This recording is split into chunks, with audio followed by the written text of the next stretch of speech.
അങ്ങനെ നിന്ന് നമുക്ക് മുഖ്യമന്ത്രി സെറ്റായില്ലേ. അങ്ങനെ മുഖ്യമന്ത്രിനെ കിട്ടിയ സന്തോഷത്തിൽ ഞങ്ങൾ സിനിമയ്ക്ക് പോവുക.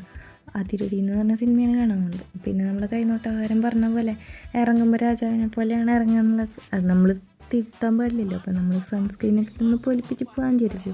സൺസ്ക്രീൻ ഇട്ട് കഴിഞ്ഞാൽ അവർ ഹൈലൈറ്റ് ചെയ്ത് നിൽക്കണ പോലെ ഒരു ഗ്ലോയൊക്കെ ഉണ്ടാവും. അതുകൊണ്ട് സൺസ്ക്രീൻ മസ്റ്റാണ്.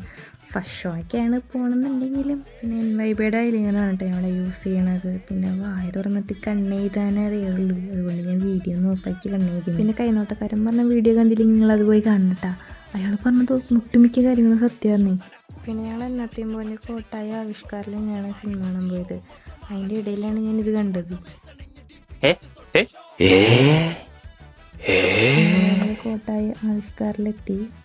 ഇന്ന് നല്ല തിരക്കുണ്ടായിരുന്നു. അതിരടി സെക്കൻഡ് റിലീസ് കഴിഞ്ഞിട്ടുള്ള 2ാമത്തെ ദിവസമാണല്ലോ. സാധാരണ ഞങ്ങൾക്ക് പിന്നിൽ സീറ്റ് കിട്ടുന്നത്. ഇപ്രാവശ്യം ഞങ്ങൾക്ക് F ഒരു നടുവിൽ ഒക്കെ ആയിട്ടാണ് കിട്ടിയത്.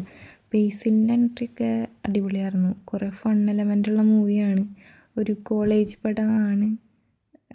പിന്നെ അതേപോലെ തന്നെ ടോവിനോൻ്റെ എൻട്രി, പിന്നെ നമ്മൾ പ്രതീക്ഷിക്കാത്ത ഒരാളുടെ എൻട്രി ഉണ്ട്. പക്ഷേ ആ സസ്പെൻസ് ഞാനിവിടെ പൊളിക്കണില്ല. ഇൻ്റർവെല്ലിന് ശേഷമാണ് കേട്ടോ വിനീത് ശ്രീനിവാസനും ഷാനും വരുന്നത്. ഈ സീക്വൻസിലാണ് ഞാൻ പറഞ്ഞ സ്പെഷ്യൽ ആളുള്ളത്. അങ്ങനെ മൊത്തത്തിൽ എനിക്ക് ഈ പടം ഒരു ഓക്കെ അത്രയായിരുന്നു. അപ്പം അത്രേ ഉള്ളൂ. Good night.